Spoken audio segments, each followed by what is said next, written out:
Rabbi इश्रह ली सदरी व यस्सिर ली अमरी वहलुल उक़दतम मिन लिसानी यफ़क़हू क़ौली रब्बि यस्सिर व ला तुअस्सिर व तम्मिम बिल खैर आमीन या रब्बल आलमीन। मी सुरुवातीला अरबी भाषेमधले काही श्लोक म्हणजे कुराणातले श्लोक उच्चारतो। अरबी भाषा मुळातच आपल्याला कळणार नाही। वास्तविकता अशी आहे की आमचेही मुस्लिम काही बांधवांना ती अरबी भाषा कळत नसते। सर्व स्तुती प्रशंसा त्या अल्लाहसाठी म्हणजे त्या ईश्वरासाठी। आणि मी आपल्यासाठी प्रार्थना करतो। जेव्हा दोन मुस्लिम व्यक्ती भेटतात एकमेकाला संभाषण करण्यासाठी पूर्वी म्हणतात अस्सलामु अलैकुम। ती एक प्रार्थना आहे। म्हणजे मी ईश्वर दरबारी प्रार्थना करतो की आपण सर्वांवर आपल्या पालनकर्त्याकडून आपल्या निर्मात्याकडून शांती हो, त्याची कृपा आपल्यावर हो। आणि समोरचा माणूस त्याच्या उत्तरामध्ये सांगतो वालेकुम अस्सलाम, म्हणजे तो सुद्धा या प्रार्थनेचं उत्तर प्रार्थनेला देतो। तुझ्यावर पण सुद्धा तुझ्या ईश्वराकडून तुझ्या पालनकर्त्याकडून अरबी कॅलेंडर मध्ये काही महिने आहेत त्यांचे अरबीतले नाव आहे। त्या 8व्या क्रमांकाचा महिना हा रमजान आहे। परंतु या रमजानाला जे मांगल्य प्राप्त झालं तर ते कुराणाच्या अवतरणामुळे, कारण या महिन्यामध्ये कुराणाचं अवतरण झालं आणि पुढे सांगण्यात आलं की हा कुराण काय तर मुदल्लिल नास हे संपूर्ण मानव जातीसाठी एक मार्गदर्शन आहे।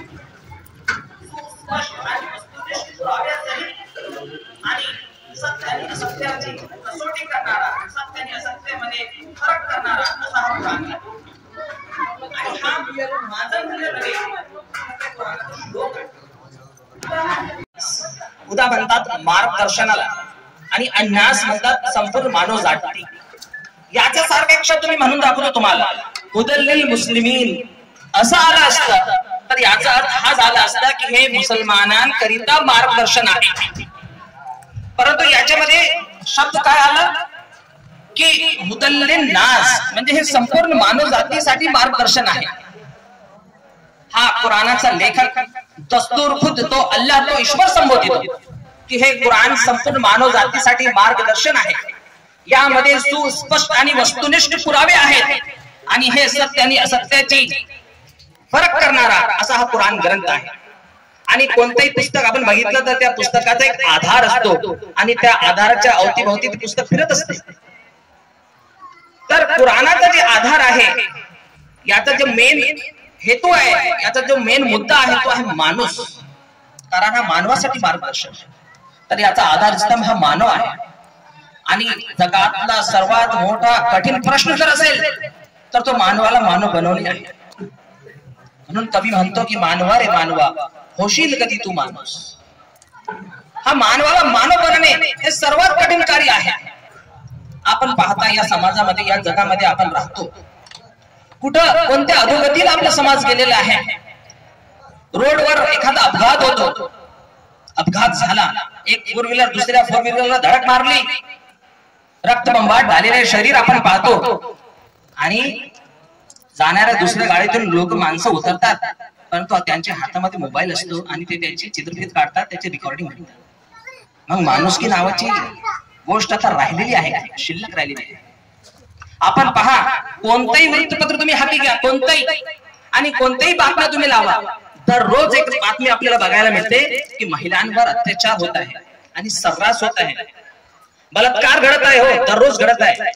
एनसीआरबी म्हणजे हे national crime report bureau of India central गव्हर्नमेंटची एक संस्था आहे। क्राईमचे आकडे त्याच्यावर प्रसिद्ध होतात, इतके भयानक आकडेवारी आहे। म्हणजे ते म्हणतात की दर 15 मिनिटाला दर 10 मिनिटाला आपल्याकडे बलात्कार होतो। आणि आता लहान लहान मुली सुद्धा ते सुरक्षित नाही, आणि कुठे सुरक्षित नाही? शाळेत सुरक्षित। पुण्याजवळचा प्रकार आपण ऐकलेला आहे। शाळेमध्ये अतिप्रसंग घडला, लहान 3 वर्षाच्या 3.5 वर्षाच्या मुलीवर अतिप्रसंग घडतो, मग समाज चाललेला कुठं आहे? माणुसकी शिल्लक राहिलेली आहे।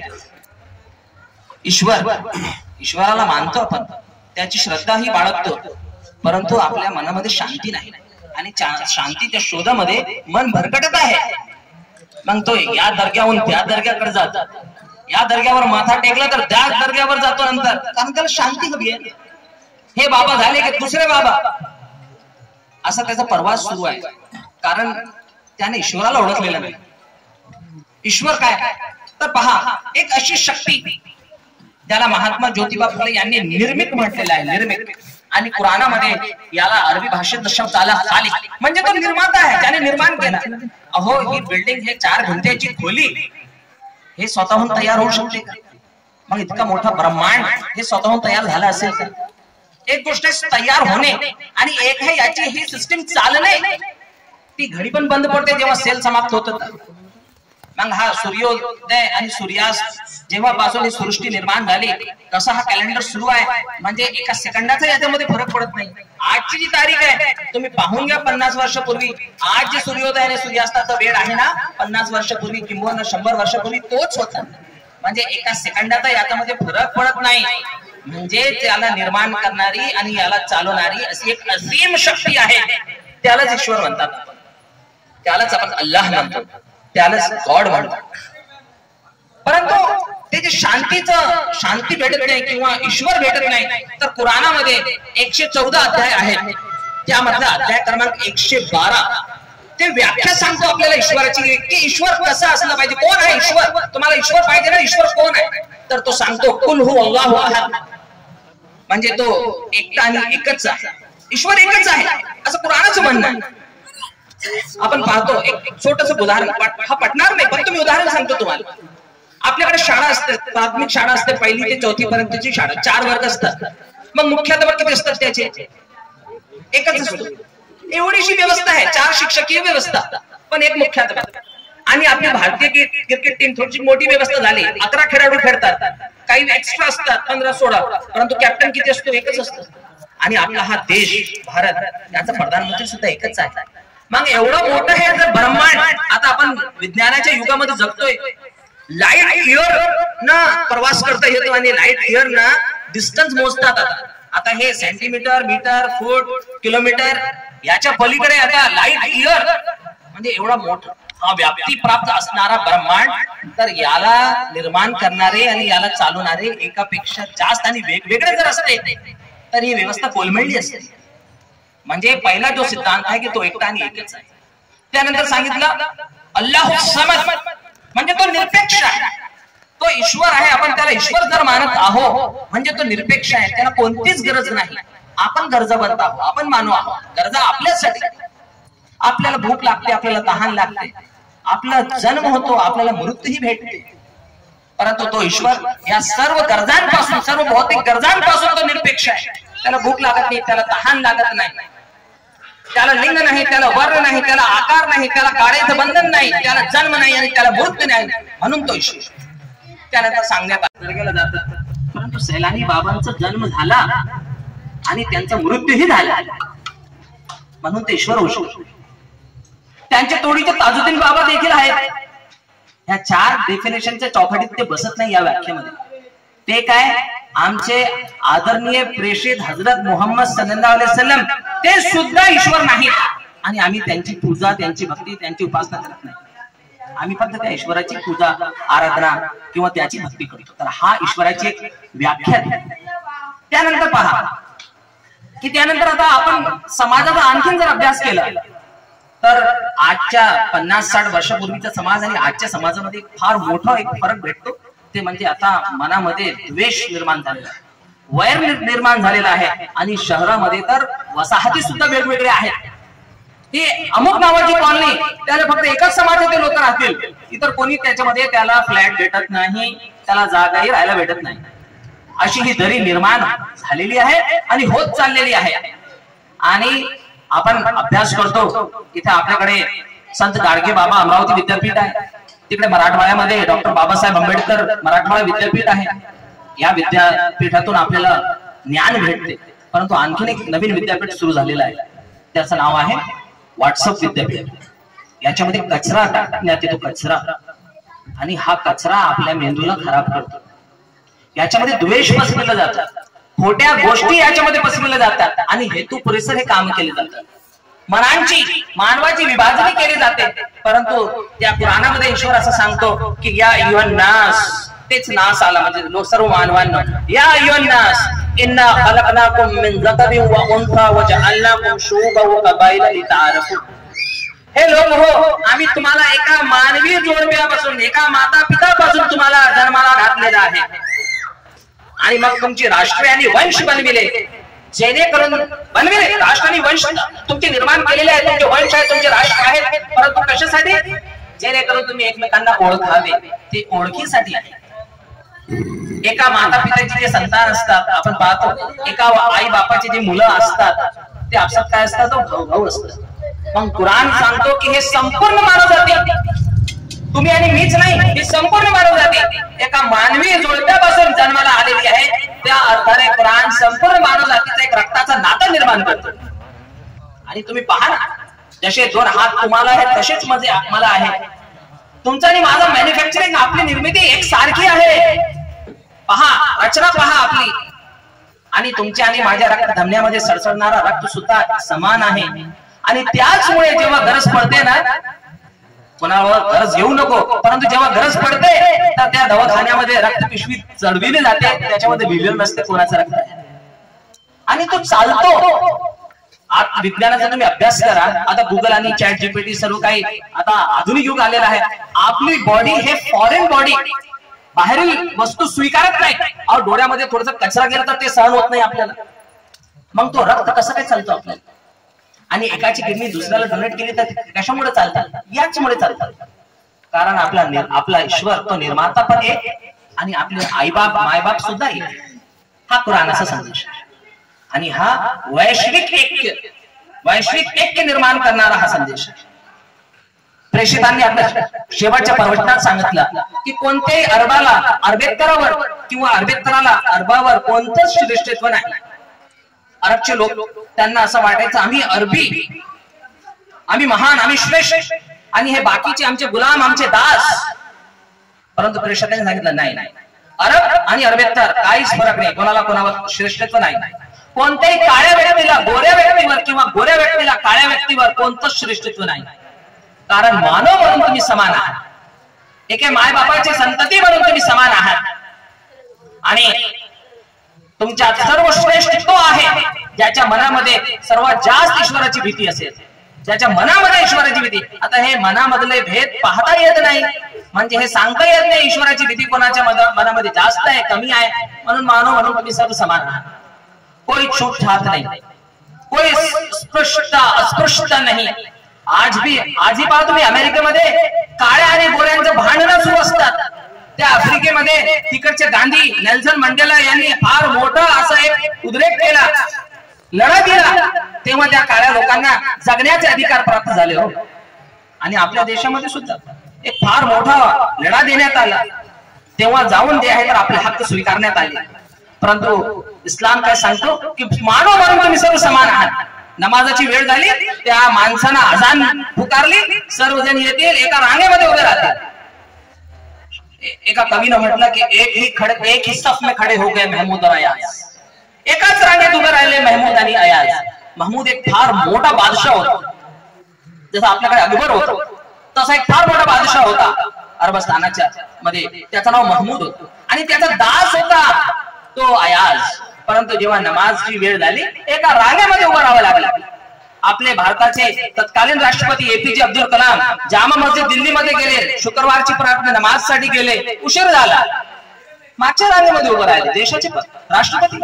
परंतु उशीर झाला, तिथे उभं राहावं लागलं, मागच्या रांगेमध्ये उभं राहावं. तर मानव म्हणून तुम्ही सर्व समान आहात. आणि नुसती शिकवण नाही दिली. जेव्हा काबा ग्रहावर पहिल्यांदा अजान म्हणण्यात आली, हे पश्चिम दिशेला काबा आहे, भारताच्या पश्चिम दिशेला, म्हणून मुसलमान लोक पश्चिम दिशेला आपलं तोंड करून नमाज पठण करतात. तर जेव्हा त्या काबा ग्रहावरून नमाज अजान पठण करण्याची वेळ झाली, तर प्रेषितांनी सर्व बडे बडे सरदार तिथे उपस्थित होते, मोठे मोठे सरदार उपस्थित होते. आणि सर्वांना असं वाटत होतं की आता हा श्रेयाची गोष्ट आहे, मला प्रेषित सांगतील कदाचित की तुम्ही अजान द्या म्हणून. प्रेषितांनी एका आदिवासी समाजाच्या काळ्या रंगाच्या एका गुलामाला, एका दासाला, ज्यांचं नाव बिलाल होता, बिलाल रझियल्लाहु अन्हु, त्यांना बोलवलं की बिलाल तुम्ही या आणि तुम्ही अजान द्या. कारण नुसतं भाषण करून हा साधता येत नाही, तर प्रॅक्टिकल लागतो त्याच्यासाठी, प्रायोगिक तत्व लागतात त्याच्यासाठी. आता तिथे सीडी नव्हती, तर प्रेषितांनी सांगितलं की आता तर त्या समजून घ्या, वरती जाऊन द्यायचं. तर प्रेषितांनी सांगितलं माझ्या कांद्यावर पाय. तर त्या आदिवासी समाजाच्या काळ्या रंगाच्या त्या बिरालांना कृष्णाने आपल्या कांद्यावरून वरती चढवलं आणि तिथून त्यांनी अजान दिला. आणि आता शेवटचा म्हणजे रोजा. माझ्या आधीच्या वक्त्यांनी आपल्या समोर मांडलेली आहे रोजेची संकल्पना. रोजे कुराण असं सांगतो की संपूर्ण जे म्हणजे जे मानव जाती आहेत त्यांच्यामध्ये कुठे ना कुठे रोजे आहेत. उपवास आपण सांगतो प्रत्येक जाती धर्मामध्ये उपवास आहे, परंतु याच्यामध्ये एक ऍडिशन करतो कुराण की या अय्युहल्लज़ीना आमनू कुतिबा अलैकुमुस सियामु कमा कुतिबा अलल लज़ीना मिन क़ब्लिकुम लअल्लकुम तत्तक़ून. हे जे उपवास तुम्हाला ठेवायचे आहे ना, कशासाठी? जेणेकरून तुमच्यामध्ये ईशपरायणता निर्माण होईल, ईश्वराची भीती हा निर्माण झाली पाहिजे. त्यासाठी हे रोजे आहे तुमच्यावर. म्हणजे 10-12 तास फक्त जेवण आणि पाणीचा त्याग करायचा, इतकं सोपं तो रोजा नाही.